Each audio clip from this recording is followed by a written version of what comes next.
El tema de la violencia doméstica ha estado durante muchos años silenciado, inclusive hasta normalizado.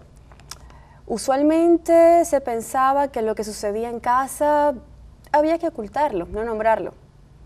Se aplicaba ese dicho famoso que dice, los trapos sucios se lavan en casa. Era un problema privado. Por tanto, analizar el tema de hoy es darle a la vida importancia pública a uno de los problemas que más ha mantenido oculto a lo largo de la historia. Un problema que afecta a nuestra cultura de una manera particular. La sacralidad del hogar y la preponderancia de la figura masculina han sido, y aún son en muchos casos, un elemento que hace que este tipo de situación sea mucho más difícil de resolver.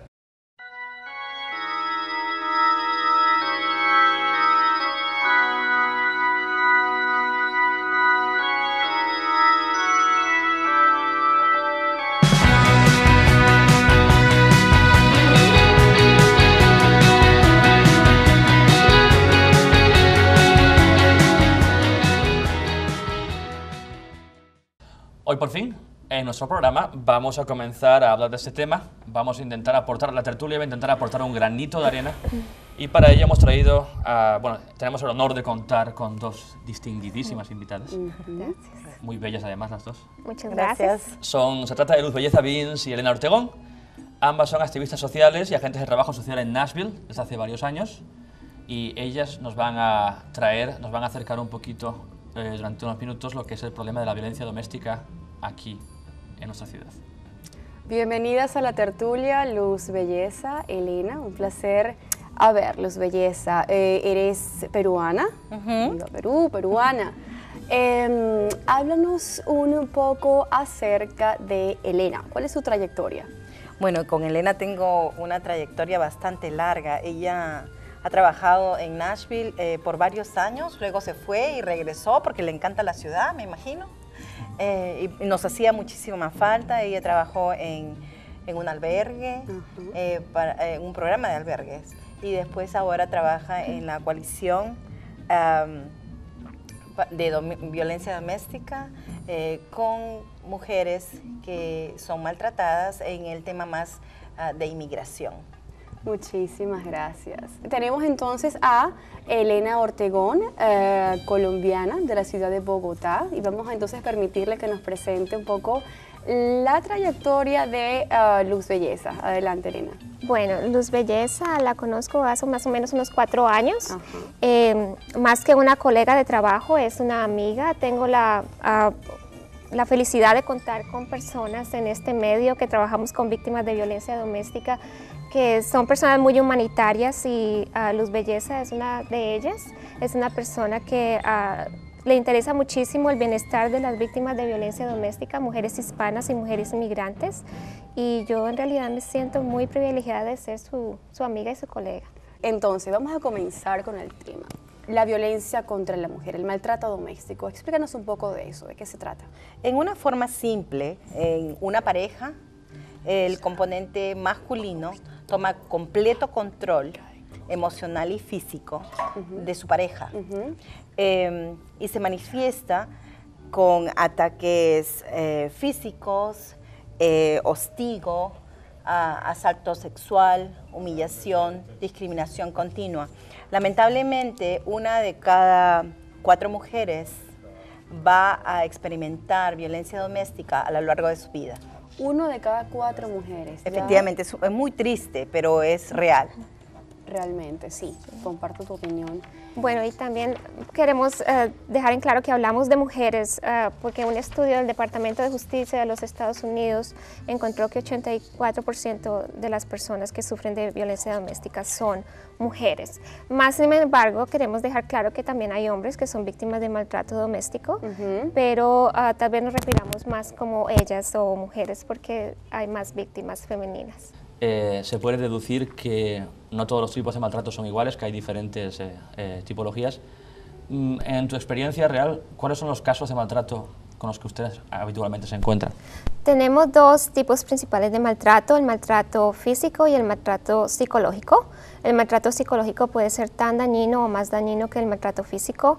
Incluye las ofensas, el gritar, Cuando la persona abusiva trata a la otra y le llama nombres, no le deja opinar, no tiene ningún respeto hacia esa persona, y el maltrato físico, que ya incluye las agresiones físicas como los golpes, el tratar de ahorcar a una persona, agarrarla del cabello, pegarle puños, patadas, empujarla, todas estas cosas. Terrible. En muchas sociedades, incluyendo las sociedades hispanas, se le atribuye al hombre ciertos patrones de conducta que están relacionados con la agresividad, poder, mientras que hay patrones en esas mismas sociedades que le atribuyen a la mujer un rol más sumiso, más pasivo.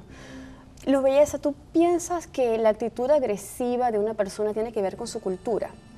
Definitivamente no. Estoy de acuerdo en el punto de vista de que hay muchas culturas, por ejemplo, la japonesa o del Medio Oriente, donde se practica muchas veces el maltrato a la mujer o la discriminación a la mujer, pero son estereotipos. El comportamiento tiene un control personal. Soy yo el que guía el comportamiento hacia la otra persona. Entonces, definitivamente todo depende de mí. Es el resultado de mis experiencias al crecer. Si he crecido en una familia disfuncional, si no sé expresar mis emociones, conducir mi energía negativa de una forma positiva, por supuesto que mi comportamiento va a ser más agresivo, pero el que tiene el control es la persona. Bueno, Elena, algunos psicólogos establecen que hay un ciclo de maltrato. Es decir, que el maltrato tiene unas fases de desarrollo y que en función de la fase, imagino, pues se tratará de manera diferente el problema, ¿verdad? Sí. Sí, es el ciclo de la violencia doméstica, y esto lo vemos cuando hablamos con cada víctima. Hay un periodo que es el periodo de la tensión, que es donde la persona abusiva empieza a colocarse de mal genio o de pronto celoso o celosa por cualquier situación que pase, pero es solamente una excusa. Después viene el periodo de la explosión, que es cuando el maltrato ocurre, entonces ya se pasa a agresión física. Y después viene un periodo donde se llama la luna de miel, que es donde el agresor pide perdón, dice lo siento, no lo vuelvo a hacer, voy a cambiar, las cosas van a estar bien. Y por supuesto, pues la víctima quiere creer que las cosas van a estar bien, sin embargo, sin ninguna clase de intervención o consejería, nada va a cambiar. Al contrario, va a pasar un tiempo que va a ser el tiempo de la luna de miel, donde el agresor se va a colocar, se va a portar muy bien, va a hacer las cosas, va a tratar a la persona con respeto, pero después de este tiempo se observa que la mínima excusa la pueden utilizar para otra vez volver al periodo de la tensión, enojarse por cualquier cosa, cualquier excusa, y entonces se vuelve un problema muy grande, y entonces vuelve y explota y vuelve el mismo patrón de conducta, perdón. Entonces vuelve a maltratar a la víctima, vuelve a pedirle perdón, y entonces a veces las víctimas se quedan como atrapadas en este ciclo, y es difícil salir de él porque ellas quieren creer que la persona va a cambiar y que todo va a funcionar, pero como te dije antes, si no hay ayuda o si la persona no quiere cambiar, es muy difícil. Y lo más terrible de todo esto es que no se va a volver mejor, sino que va a volverse peor. Y puede hasta terminar en que una de las personas pierda la vida. Hay muchas mujeres que mueren cada año en los Estados Unidos víctimas de la violencia doméstica. Terrible. Quería agregar de que este proceso no hay un tiempo determinado en el cual el ciclo se cumple. Pasa de fase a y fase. como Elena puso a ejemplo, se repite y se repite, y pueden pasar años con múltiples excusas. No puedo dejar a mi marido por mis hijos, porque si no soy egoísta, no estoy pensando en mí misma, y nuevamente y nuevamente. Solamente las mujeres que salen de este ciclo son las que ya están cansadas y listas para una intervención. Es el ciclo de violencia, miedo, violencia, ¿verdad? Que si no se da un paso adelante, pues es muy difícil romper. Sí. También me recuerda un poquito lo que mencionabas antes al síndrome de Estocolmo, quizá, ¿verdad? Que seguramente afecta en muchos casos a la víctima. Como ha dicho, el deseo de que salga bien y el querer engañarse, aunque se sepa que el miedo esté ahí, se sepa que en cualquier momento no. Pues. Sí, hay muchas cosas que pasan en la mente de una persona que es víctima de violencia doméstica. A veces es muy fácil juzgar y decir, ay, pero ¿por qué no lo deja? ¿O por qué sigue con esa persona? Debe ser que le gusta. Pero pues en realidad no es eso, sino que es el maltrato psicológico que lleva a una persona a creer que no tiene más salida. Su autoestima está tan baja por las cosas que el abusador dice, que ella piensa que no vale nada, que no va a poder salir adelante, que no va a poder sacar adelante a sus hijos. Más cuando es inmigrante y es indocumentada en los Estados Unidos, porque entonces también tiene la presión de que de pronto está siendo amenazada con ser deportada. Es ¿Será una doble que llamo? indefensión, claro. Exacto, ¿será que llamo a la policía? ¿Me van a quitar a mis hijos? ¿Para qué voy a hacer? No tengo dinero. O sea, son muchísimas cosas que ocurren y no es tan fácil como la gente cree salir de una relación. Claro. También tenemos que ponernos en consideración que cuando nosotros le decimos a una persona que está pasando por esto el qué hacer, nos convertimos en el abusador, porque es el poder, el control. Entonces nosotros no tenemos ningún derecho en decirle qué hacer hasta que la persona esté completamente lista.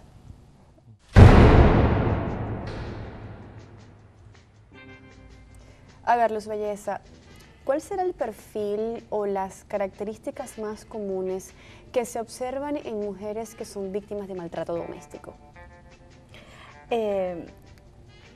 Aunque el maltrato es físico, a veces nosotros no podemos juzgar porque existen accidentes, nos podemos caer y por lo tanto tenemos un ojo morado, o nos podemos arañar jugando con los niños. Entonces una característica física no es lo suficiente como para que yo diga, oh, es víctima de violencia doméstica. Puede ser que una mujer tenga la autoestima muy baja, una falta de convicción, falta de decisión, muy vulnerable, ansiedad, estrés. Esas quizás pueden ser algunas características, pero en cuanto a perfiles, ¿cuáles son los perfiles que indican que una persona está a riesgo de violencia doméstica, de vivir violencia doméstica?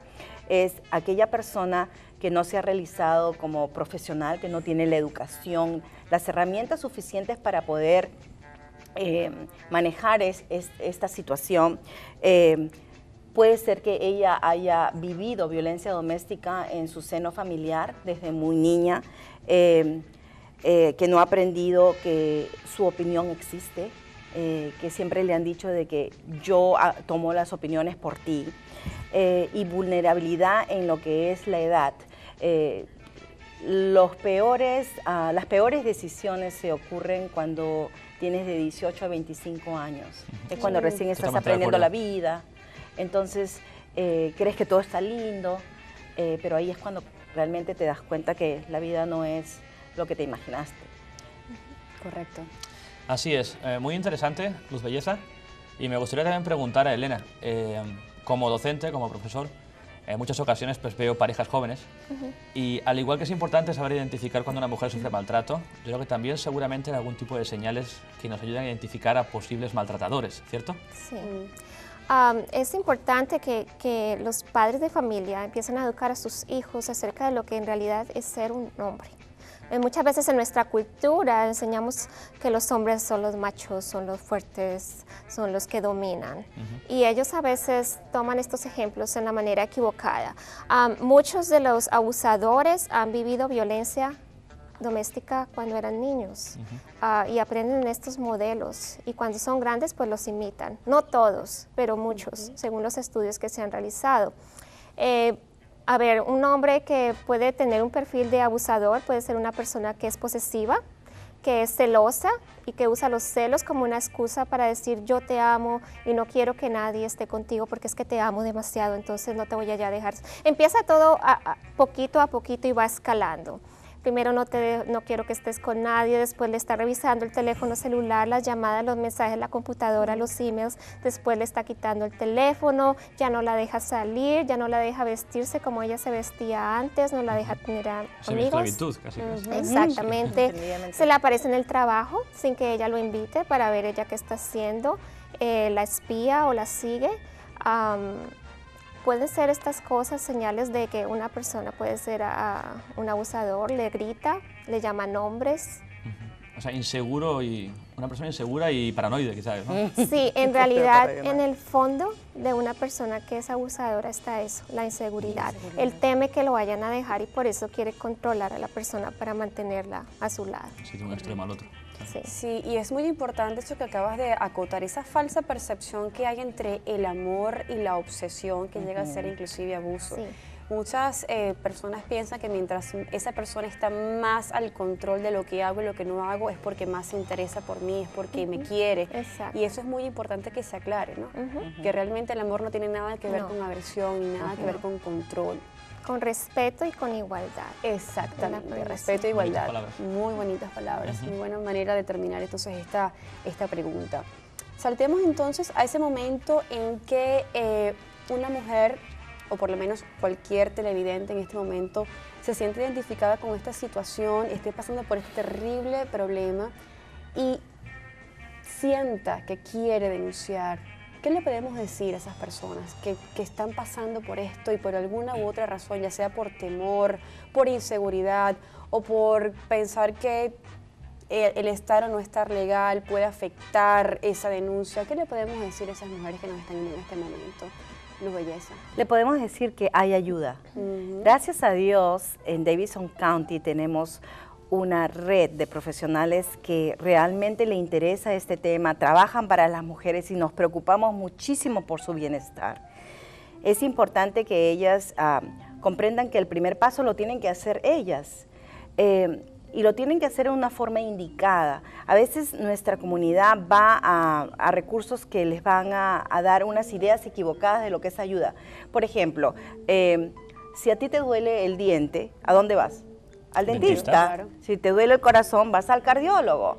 Si tienes un problema, puedes ir a una trabajadora social, puedes ir a una consejera del colegio, que inmediatamente te va a ligar con estas otras personas que trabajan con este tema, con estas mujeres que necesitan ayuda. Y nosotros estamos dispuestas a ayudarlas en todo lo que necesitan.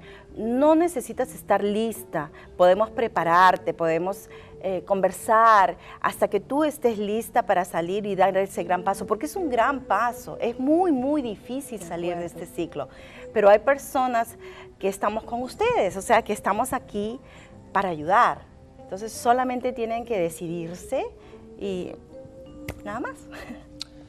Bueno, Elena, de seguir este tema me gustaría preguntarte una pregunta doble. La primera es, ¿cuál es ese primer paso? ¿Qué es lo primero que se debe hacer para salir del ciclo de violencia y miedo? Y la segunda es, ¿el estatus migratorio supone una diferencia en ese primer paso? Sí, mucho. Bueno, el primer paso, hay dos cosas. Si la persona ya no aguanta más y está en peligro de que va a ser asesinada, pues llame a la policía. Y desafortunadamente esto es lo que muchos inmigrantes tienen que hacer. Después pueden sacar una orden de protección. Lo más importante es hablar con una intercesora. Cada programa de violencia doméstica en Tennessee cuenta con una intercesora. La conversación es completamente confidencial y esta persona le puede indicar cuáles son sus opciones o qué debe hacer. Desarrollar un plan de seguridad con esta persona para poder dejar esta relación abusiva. Ahora, hay muchas personas inmigrantes que sí tienen miedo de llamar a la policía porque muchas veces ellas no quieren que el abusador sea deportado. Entonces, todas estas leyes antimigrantes ahorita son un obstáculo también para que las víctimas de violencia doméstica reporten el maltrato. Sin embargo, también hay recursos disponibles en los Estados Unidos para que las víctimas apliquen por visas para que puedan quedarse legales en los Estados Unidos, porque el maltrato de violencia doméstica es considerado un crimen. Ellas tienen que cumplir algunos requisitos, pero se pueden comunicar con, como te digo, con intercesoras, programas de violencia doméstica que estén disponibles y ellos les dan información. Fantástico, imagino que confidencialmente. Sí, todo es confidencial. Muy importante. Sí. ¿Hay algún tipo de ayuda en este caso para la recuperación emocional y mental de la víctima? Constamos con muchas psicólogas, de habla hispana y también consejeras. ¿Gratis? Completamente Eso es gratis. importante, maravilloso. Que pueden ayudarlas a ser más fuertes, a dar este paso tan difícil, pero sí los hay. Y dependiendo si es el daño emocional o físico, también se los dan a los niños. Porque una cosa que tenemos que tomar en cuenta es de que cuando en la casa se vive violencia doméstica, no solo es el maltrato del esposo hacia la esposa, sino que los niños también son víctimas de violencia doméstica. Y para ellos también hay agencias que los pueden ayudar. Importantísimo. Bueno, nos estamos quedando sin tiempo, desgraciadamente, pero antes de terminar me gustaría preguntarles muy brevemente, díganos, ¿qué consideran que es lo más gratificante y lo más duro de trabajar en este medio, en este ámbito?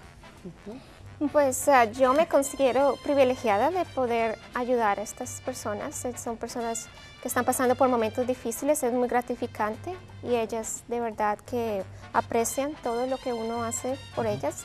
Y lo más difícil, como dijo Luz Belleza, es saber que los niños están viendo estas cosas y están siendo profundamente afectados tal vez por el resto de las vidas si no se toman las medidas necesarias para cambiar.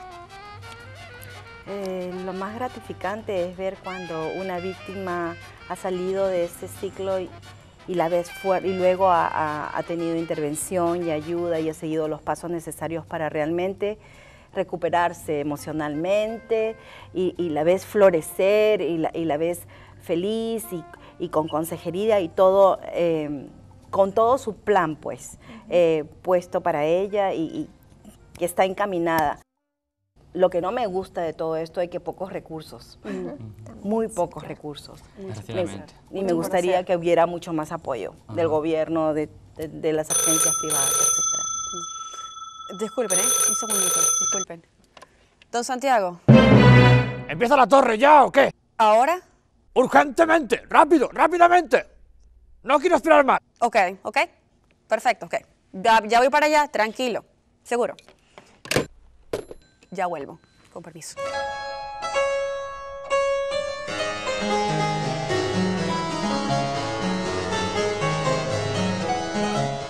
Tenemos hoy tantas secciones que son buenas que es que ya no sé ni cuál presentar. Así que vean ustedes lo que les apetezca, que a mí me da igual.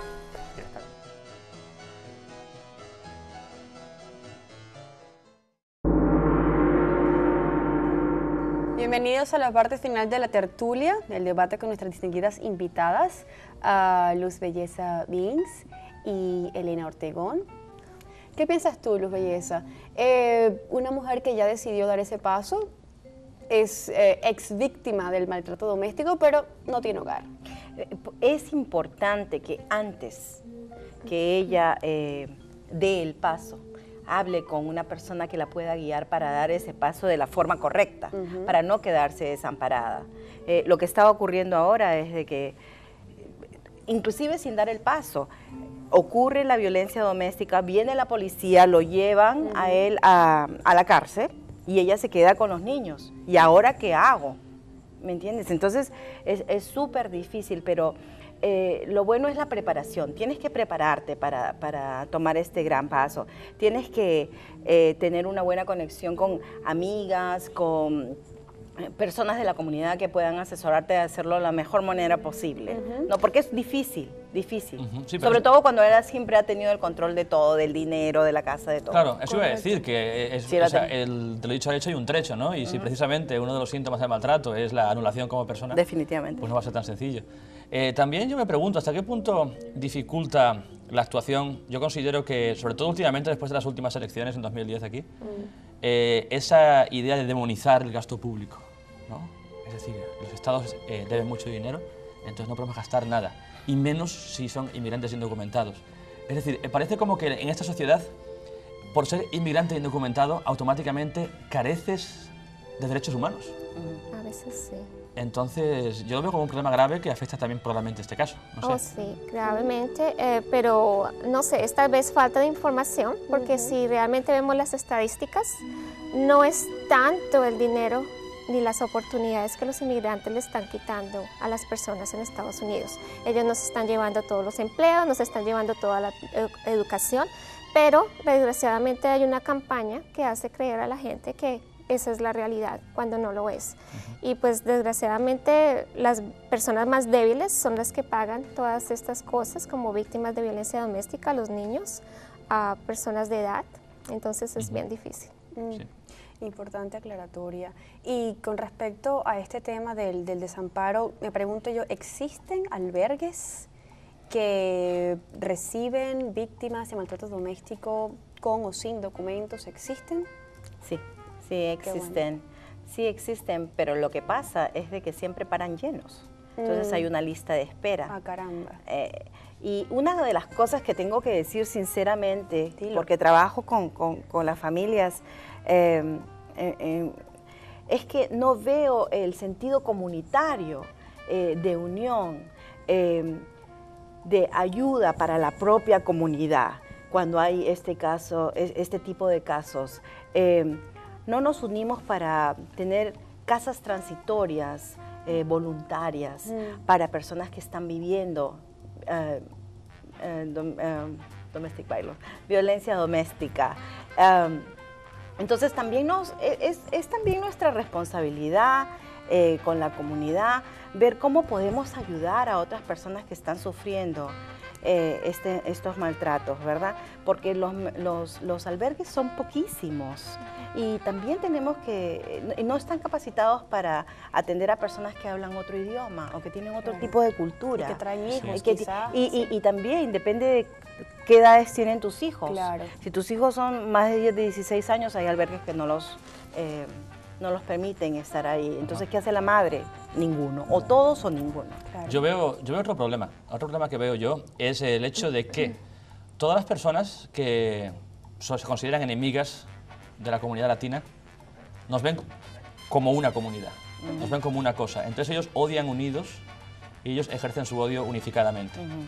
Sin embargo, desde dentro de la comunidad no nos vemos como una comunidad unida. No. Nos vemos como una comunidad diferente en función al país, en función al nivel de educación, en función a la clase social, etcétera. ¿No? Mencionamos eso en el último episodio. Pienso que eso es un problema, porque entonces la lucha contra la comunidad hispana está unificada, es fuerte, mientras que la defensa está completamente desunida, como habéis dicho, es individual, entonces no tiene ningún tipo, muchas veces depende de la buena voluntad de anglosajones, que se convierten en defensores en muchos casos, ¿verdad? Así es. Es lo que yo pienso. Así es. Sí, y una de las cosas que tenemos que tomar en cuenta es que en nuestros países, o al menos en el mío, no hay mucha difusión sobre el trabajo voluntario, ¿no? Vemos en Estados Unidos eso es completamente otra realidad, ¿verdad? Entonces hay más voluntarios acá, más gente que podemos ayudar, que quiere ayudar. Un placer estar con Gracias. ustedes. Sí. Gracias Ah, por invitarnos a su programa, Sí. que es bien importante que tengan un programa que para la comunidad hispana. Para eso estamos. Muchas gracias y A la orden. que pasen buena semana. Gracias. Hasta luego.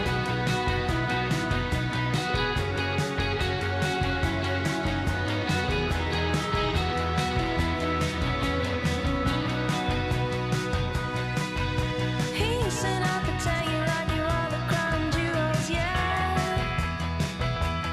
Said he's feeling sorry